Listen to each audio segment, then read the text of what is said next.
అందరికీ నమస్తే అండి. Welcome back to our channel. అందరూ బాగున్నారు అనుకుంటున్నాను. నేను కూడా చాలా బాగున్నానండి. ఇవాల్టి వీడియోలో మనకి ఇక రేపు ఏప్రిల్ 6వ తారీఖు శ్రీరామనవమి కదా, దానికోసం ఆ పూజ చేసుకోవడం కోసం మనం ఎటువంటి వస్తువులన్నీ ఏర్పాటు చేసుకోవాల్సి ఉంటుంది, పూజా వస్తువులు ఏమేమి కావాలి, ప్రసాదానికి ఏమేమి అవసరం అవుతాయి, ఇవన్నీ కూడా పూర్తి వివరాలతో ఈ వీడియోని షేర్ చేస్తున్నాను. ఒక చిన్న ఐడియా కోసం మీకు ఈ వీడియో నచ్చితే కనుక లైక్ చేయడం అస్సలు మర్చిపోవద్దు. అలాగే ఛానల్ని కూడా సబ్స్క్రైబ్ చేస్తారని అనుకుంటున్నాను.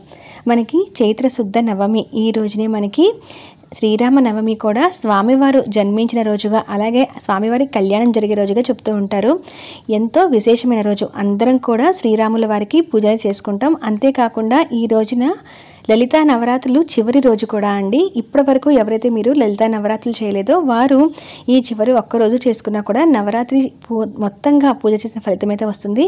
ఇటు శ్రీరామనవమి పూజతో పాటు లలితా అమ్మవారికి కూడా మీరు పూజని ఆచరించుకోవచ్చు. ఇక్కడ చూపించే పూజా వస్తువులు ఇటు అమ్మవారి పూజకి కానీ, అలాగే శ్రీరాముల వారి సీతాదేవి ఇంట్లో పూజ చేసుకోవడం కోసం కానీ మనకి శ్రీరామనవమికి అవసరం అవుతాయి.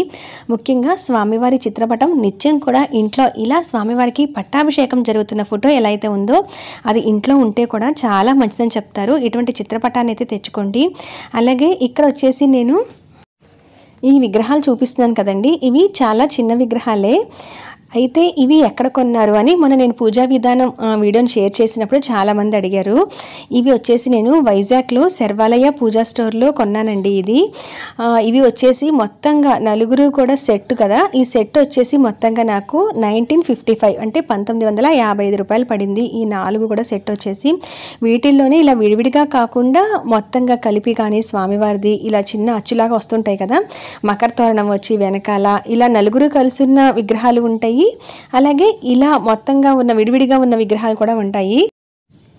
నేను స్వామివారికి కిరీటాలు అలంకరణ చేయాలన్నా, అలాగే ఏదైనా పూల దండలు వేయాలన్నా అలంకరణ చేసుకోవడానికి వీలుగా ఉంటుందని చెప్పి ఇలా విడివిడి విగ్రహాలు అయితే తెచ్చుకున్నాను. అది వచ్చేసి పూజా స్టోర్ నేను చాలా వాళ్ళ వీడియో తీసి పెట్టానండి. వాళ్ళ షాప్ది చాలా మంచి క్వాలిటీలో అయితే విగ్రహాలు అనేవి దొరుకుతాయి. మా ఇంట్లో ఉన్న విగ్రహాలన్నీ కూడా నేను అక్కడ కొన్నవే కాబట్టి శర్వాలయ పూజా స్టోర్స్ వైజాగ్లో కొన్నాను అనమాట. నేను వాళ్ళకి కొరియర్ ఇది కూడా ఉన్నట్టుందండి, వాళ్ళకి ఆన్లైన్ సర్వీస్ కూడా ఉంది. ఇంకా అలాగే మనకి పూజలో వచ్చేసి ఇలా చిన్నగా ఉన్న రాముల వారి విగ్రహాలు కూడా ఉంటే ఇలాంటివైనా పెట్టుకోవచ్చు. లేదంటే మామూలుగా మీరు చిత్రపటానికి పూజ చేసుకోవచ్చు.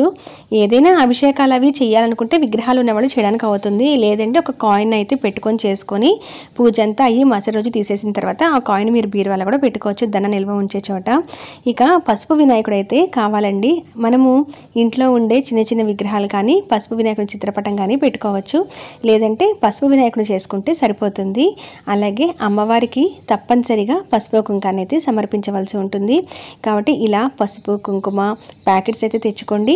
2 బౌల్స్లో కానీ ఒక తమలపాకు మీద కానీ కొంచెం పసుపు కుంకుమ వేసి పూజ మొదట్లో అమ్మవారికి కూడా సమర్పించండి. జవ్వాది పౌడర్ ఉంటే కనుక మీరు ఎక్కడైతే పూజ చేస్తున్నారో ఆ పూజా మందిరాల్లో అంతా కూడా చల్లుకొని, జవ్వాది లిక్విడ్ దొరుకుతుంది, అలాగే ఇలా పౌడర్ లాగా దొరుకుతుంది. చిటికెడు వేసినా కూడా చాలా మంచి సువాసన అనేది వస్తూ ఉంటుంది. అలాంటి విధంగా తెచ్చుకోండి. ఇక మనం చేసుకోవాల్సిన ముందుగా ఏర్పాట్లు ఏంటి, పూజా విధానం ఎలా చేసుకోవాలి, ప్రసాదాలు ఎలా తయారు చేసుకోవాలి, ఇవన్నీ కూడా నేను ఆల్రెడీ వీడియోస్ అయితే షేర్ చేస్తున్నాను. నా ఛానల్లో వరుసగా ఉంటే చెక్ చేయండి. వాటి కోసం ఇలా మనకి పూజా వస్తువులు అయితే తప్పనిసరిగా అవసరం అవుతాయి. కుందులు కానీ, శంకుచక్ర దీపాలు కానీ, లేదా మామూలుగా మట్టి ప్రమిదలను మీరు దీపాలు వెలిగించవచ్చు.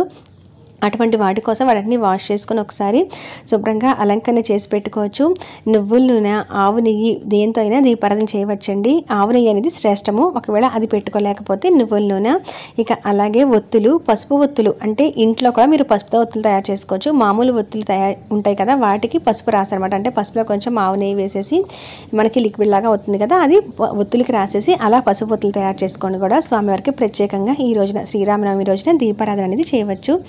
పూజకి అవసరమయ్యే ఒత్తులు కానీ, అలాగే నూనె, గంధము, పూలు, కొబ్బరికాయ, ధూప్ స్టిక్స్ ఇటువంటివన్నీ కూడా అరేంజ్ చేసుకోవాలి. అయితే ఆకుల మీద శ్రీరామ అని రాసుకుంటాం కదా, అవి 9 ఆకులు కానీ 3 ఆకులు కానీ ఇలా స్వామివారి పాదాల దగ్గర రేపు మనం పూజలో సమర్పించవచ్చు. కాబట్టి తమలపాకులు అనేవి మనకి తాంబూలం ఇవ్వడానికి కానీ, ఇలా శ్రీరామ అని రాసి పూజలో పెట్టుకోవడం గురించి కానీ మనకి తమలపాకులు అయితే అవసరమవుతాయి. స్వామివారికి కూడా పసుపు పచ్చని పూలు అంటే ఎల్లో కలర్లో ఉండే చామంతి పూలు కానీ అటువంటివి వాడితే చాలా మంచిదని అంటారు. ఆయనకి పసుపు రంగు ఎక్కువగా వాడితే ఇష్టమని అంటూ ఉంటారు. కాబట్టి పసుపు రంగు పూలు తెచ్చుకోండి. అలాగే మీరు ఏ మాలలైనా ఏ పూలతో అయినా మనం పూజను చేసుకోవచ్చు.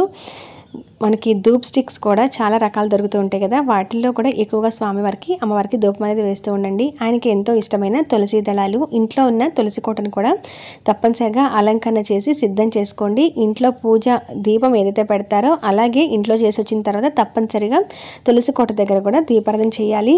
తులసి ఆకులతో ఆయన అర్చించాలి. 2 తులసి దళాలనే తెచ్చుకోండి. ముఖ్యంగా మనం కలుపుకోవాల్సినవి అక్షింతలు. ఈ పసుపు అక్షింతలతో ప్రత్యేకంగా స్వామివారికి చేసుకునే పూజ ఎలా ఉంటుంది అనేది నేను వీడియోలో అయితే షేర్ చేశానండి. పూజా విధానాలు ఒకసారి చెక్ చేయండి. ఆ అక్షింతలు అంత ప్రత్యేకం అనమాట. పసుపు అక్షింతలు స్వామివారికి ఇంట్లో సాధారణంగా మనం పూజ చేసుకునే వాళ్ళందరం కూడా కళ్యాణం జరిపించలేం కాబట్టి కనీసం ఈ పసుపు అక్షింతలే ఆయనకి తలంబ్రాలుగా, మళ్ళీ అవి మనకి ఎంతో ప్రసాదంగా, మహాప్రసాదంగా వాటిని ఎలా దాచుకోవాలి, ఏం చేయాలి అని నేను పూజా విధానంలో షేర్ చేస్తున్నాను. కాబట్టి ఒక్కసారి ఆ వీడియోని అయితే చెక్ చేసి పసుపు అక్షంతలు కూడా కలిపి ఉంచుకోండి. ఇక వీటితో పాటు ప్రసాదానికి కావాల్సింది వడపప్పు తప్పనిసరిగా నివేదన చేస్తాము. పానకము, పచ్చి చలిమిడి పెడతాము. వడపప్పు కోసం పెసరపప్పు అయితే అవసరమవుతుంది. అలాగే మనకి పచ్చి చలిమిడి కోసం కానీ లేదా బెల్లము అంటే మనకి పానకం కోసం కానీ బెల్లం అయితే అవసరం అవుతుంది. నిన్న పచ్చి చలిమిడిలో కూడా నీటితో కలపచ్చా లేకపోతే పాలని అడిగారు. 2 కూడా వేస్తుంటారు. కొంతమంది పాలతో కలుపుకుంటారు పచ్చి చలిమిడి, మన పిండి దీపాల్లాగా. కొంతమంది నీటితోనే కలుపుకుంటారు. అవి అన్నీ కూడా పచ్చివే ఉండాలన్నమాట. ఏవి కూడా మనకి మరగబెట్టినవి కానీ అవి అలా వాడండి. ఈవెన్ పాలు పోసినా కూడా కాచినవి కాకుండా ఆవు పాలతోనే పచ్చలిమిడి చేసుకోవచ్చు, లేదా మామూలు నీటితో కూడా పచ్చలిమిడి చేసుకోవచ్చు. ఆ ప్రసాదాలు ఎలా తయారు చేయాలని నేనైతే చెప్పాను. అయితే పానకంలో కొంతమంది బెల్లం ఎలాగో మనం పానకం చేసుకుని వడగొట్టుకున్న తర్వాత ఆ నీటిలో మనకి మిరియాల పొడి, యాలకులు ఎక్కువ వేసుకుంటుంటారు కదా, కొంతమంది సొంటి వేస్తారు. ఈ ఎండాకాలంలో సొంటి వేసిన బెల్లం పానకం తాగటం వల్ల ఆరోగ్యమని, అందుకని చెప్పి సొంటి ఉంటే కనుక తెచ్చుకోండి. అది చిన్న పిల్లలు తాగినా కూడా వాళ్ళ ఆరోగ్యానికి చాలా మంచిది ఈ సమ్మర్లో. ఇక అలాగే అమ్మవారికి మంగళకరమైన వస్తువులతో మీరు ఈ రోజున పూజ చేసుకోవచ్చు. నివేదన కోసం అరటిపళ్ళు, అమ్మవారికి పూజ చేసుకోవడం కోసం కుంకుమ, ఇక చిట్టి గాజులు కానీ, లక్ష్మీ గవ్వలు కానీ, గోమతి చక్రాలు కానీ ఇలా ఏవైనా సరే అమ్మవారికి పూజన చేసుకోవచ్చు. అయితే ఇక్కడ చూపించిన ఈ పూజా సామాన్ అంతా లలిత నవరాత్రుల అమ్మవారి పూజకు కూడా సరిపోతాయండి. ఎందుకంటే మనం చివరి రోజు కాబట్టి అమ్మవారికి, లలితమ్మవారికి ఈ ఒక్క రోజు చేసుకున్నా కూడా చాలా మంచి ఫలితం అయితే వస్తుంది. ఇక ఇంట్లో రాతి గౌరమ్మ ఉంటే కనుక తప్పనిసరిగా రాతి గౌరమ్మను కూడా అలంకరణ చేసి పూజలో పెట్టుకోండి. అది చాలా చాలా మంచిది. ఒకవేళ మీరు పూజా మందిరం దగ్గర మీకు అలా పెట్టుకోవడం ప్లేస్ లేకపోతే కనుక రాతి గౌరమ్మ తులసమ్మ దగ్గరైనా పెట్టి పూజించవచ్చు.